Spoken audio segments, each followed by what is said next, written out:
İyi akşamlar sevgili seyirciler. PEJ aday tanıtımı programına hoş geldiniz. Geçen hafta da sizlere belirttiğimiz üzere bu hafta PEJ Partisi çalışmaları hakkında bahsedeceğiz. Ancak bugün farklı bir konseptle karşınızdayız. Yayınımız Türkçe değil Fransızca olacaktır. Anlayışınızdan dolayı şükranlarımızı sunarız. Mesdames, Messieurs, bonjour.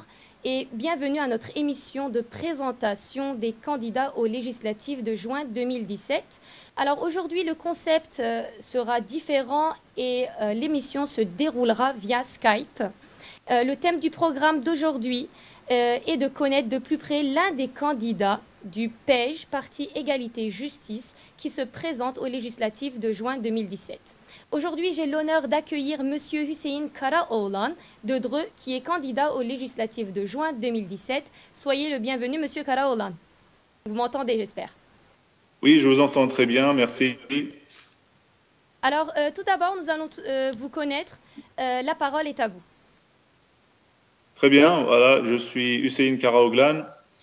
Je vis à Dreux depuis une trentaine d'années. Je suis arrivé en France à l'âge de 11 ans.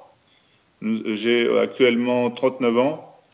Je suis en parallèle militant associatif depuis 15 ans sur Dreux, sur les secteurs du sport, de l'éducation, de la jeunesse et aussi de la citoyenneté. Voilà un peu mon parcours. Concernant le métier que j'exerce actuellement, je suis professeur des écoles en Île-de-France. Donc, nous nous sommes engagés comme candidats aux législatives 2017 pour plusieurs raisons que nous allons aborder par la suite. Et donc, sur le département d'Eure-et-Loir, je suis candidat aux élections législatives pour la deuxième circonscription, c'est-à-dire Dreux, pardon, excusez-moi. Ensuite, donc les cantons de Dreux, Annette, Saint-Levin-des-Joncherets, Châteauneuf-en-Thymerais. Au total, environ 172 communes qui représentent 65 000 électeurs. D'accord. Et je voudrais vous poser cette question. Alors, pourquoi la politique et pourquoi le parti PEJ?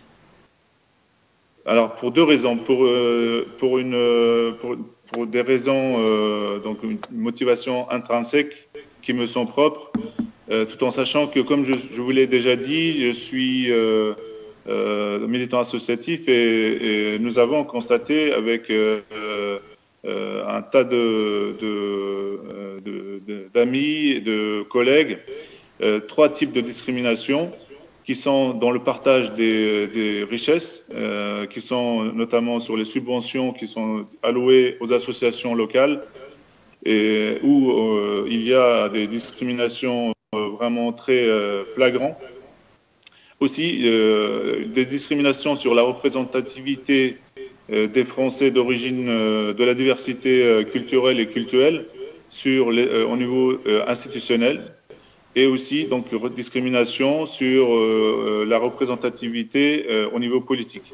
Donc aujourd'hui, si nous n'agissons pas et laissons les autres décider à notre place, c'est un danger pour la démocratie et aussi pour les générations futures. Ça, c'est le premier point. Le deuxième point, c'est aussi quand on observe l'incompétence des hommes politiques, hommes et femmes politiques, et l'essoufflement et la défaillance des politiques mises en place en France, nous ne pouvons laisser continuer cette situation, perdurer cette situation. Il y a un manque de transparence, il y a des abus de pouvoir à tous les niveaux et des stigmatisations sur les minorités qui sont, j'allais dire, les musulmans, les gens du voyage, les personnes de la diversité culturelle et cultuelle. Voilà, donc tous ces éléments nous font croire que la politique est quelque chose que nous devons approprier et que nous devons aussi donc saisir cette opportunité, cette occasion-là Et voilà, c'est plus que jamais, la politique doit aussi être investie par la diversité culturelle et culturelle. Très bien, je vous remercie. Et vous avez certainement affaire à beaucoup de critiques et à de catégorisations. Que diriez-vous à propos de cela durant cette démarche politique? Bien sûr, nous avons tout au long de cette campagne reçu des attaques, des politiques des informations, de diffamation, mais nous n'avons pas de complexe par rapport à notre origine, par rapport à ce qu'on veut faire. Nous nous adressons à tous les Français, y compris les minorités. Pour nous, la justice et l'égalité est un entier. Il ne peut pas y avoir de distinction. Il ne peut pas y avoir de justice à double échelle ou à deux vitesses. Pour nous, tous les Français, y compris les minorités, doivent avoir le même traitement, sans distinction religieuse, culturelle et culturelle. C'est pour ça que, pour l'instant, pour le moment, nous n'avons pas de temps à perdre avec ces agissements, avec ces diffamations, ces politiques de désinformation. Très bien, merci. Il est clair que votre mission n'est pas facile et que vous encourez à d'odieuses diffamations, comme vous l'avez annoncé tout à l'heure, et à l'encontre des candidats du PEJ. Quant à vous, avez-vous été cible d'une telle diffamation durant ce travail? Pour le moment, les attaques que j'ai eues sont plutôt discrètes et cachées. Par exemple, nous avons collé des affiches et parmi tous les candidats, c'est très étonnant que uniquement l'affiche de Hussein Karoglan est taguée ou est arrachée parmi tous les candidats. Donc, quand on regarde quand on pense un petit peu à l'historique de Dreux, qui a été la genèse du parti du Front National dans les années 80, les séquelles sont toujours présentes. Et je pense qu'il est temps que justement ces agissements, ces mentalités changent.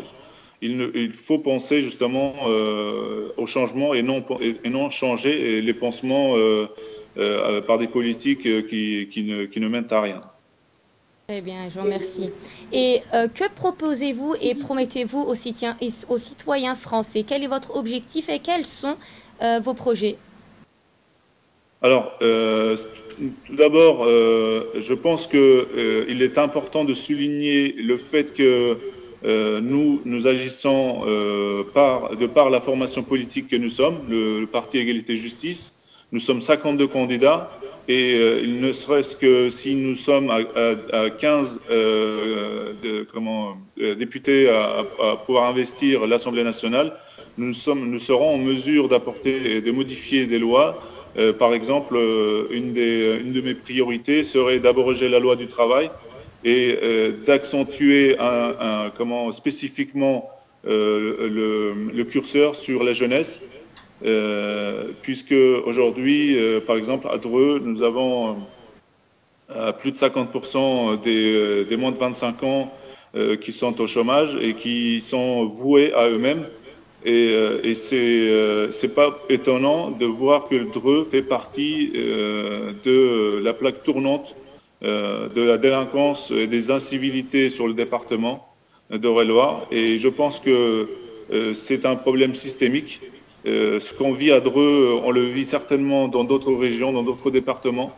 Et la jeunesse, telle qu'il avait été promis par les gouvernements précédents, n'ont donné aucun résultat, en tout cas probant. Aujourd'hui, la jeunesse vraiment est quelque chose qui serait ma priorité. Moi qui ai travaillé dans les quartiers sensibles, dans tous les quartiers de Dreux, je pense qu'il y a un vrai besoin et des attentes de par justement cette population qui est pour moi l'avenir de la France, de la démocratie.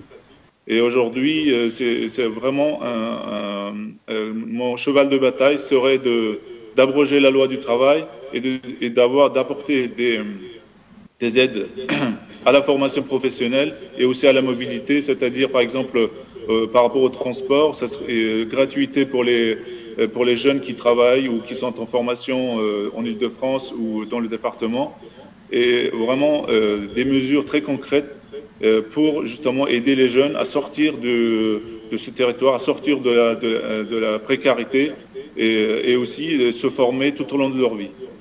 Ce serait la première des choses que nous amènerons sur la table des négociations. Pardon.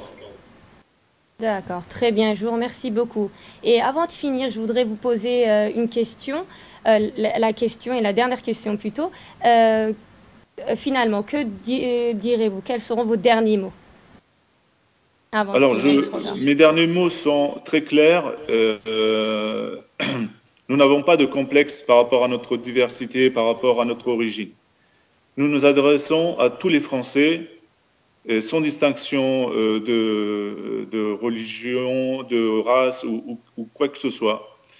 Tout ce qu'on souhaite, c'est que toute la population, que ce soit de droite ou de gauche ou du centre, nous nous adressons à toute la population. Et pour nous, il n'y a pas de gauche ni de droite. Nous nous intéressons uniquement à l'humain. Voilà, c'est notre slogan et je pense que nous le portons bien. Auparavant, de par notre expérience de toutes les institutionnels, que ce soit les partenaires associatifs, que ce soit les professionnels de terrain, ils nous connaissent sur le terrain. Nous avons déjà montré nos preuves avec les petits moyens que nous avons mis en place. Et je pense que c'est la preuve de ce qu'on pourrait mettre demain en place ici à Dreux et aussi à travers le département. Voilà ce que je peux dire pour finir sur mes propos. D'accord, je vous remercie beaucoup. Je tiens à remercier M.